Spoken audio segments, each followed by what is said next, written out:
লেবাননের দক্ষিণাঞ্চলের সাথে বাকি দেশের সংযোগকারী গুরুত্বপূর্ণ কাশমিয়া সেতুতে ভয়াবহ হামলা চালিয়েছে ইসরায়েলি বাহিনী। আল জাজিরার তথ্যমতে এই ধ্বংসযজ্ঞের ফলে দেশটির উত্তর ও দক্ষিণাঞ্চলের সরাসরি যোগাযোগ ব্যবস্থা সম্পূর্ণ বিচ্ছিন্ন হয়ে গেছে।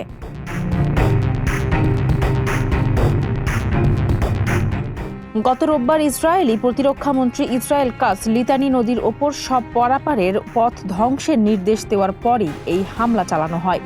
লেবাননের প্রেসিডেন্ট জোসেফ আউন এই ঘটনার তীব্র নিন্দা জানিয়ে একে দক্ষিণ লেবাননকে ভৌগোলিকভাবে বিচ্ছিন্ন করার অপচেষ্টা বলে অভিহিত করেছেন। তিনি আশঙ্কা প্রকাশ করেন, সীমান্ত জুড়ে বাফার জোন তৈরি করে দখলদারিত্ব কায়েম করতেই ইসরায়েল এই চক্রান্ত করছে।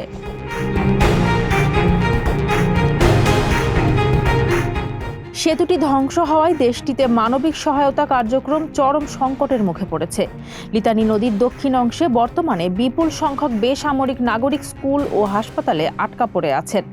প্রধান সড়কগুলো বিচ্ছিন্ন হয়ে যাওয়ায় দুর্গতদের কাছে ত্রাণ ও জরুরি ওষুধ পৌঁছানো এখন প্রায় অসম্ভব হয়ে দাঁড়িয়েছে। ফারজানা হাসিন, মানবকণ্ঠ।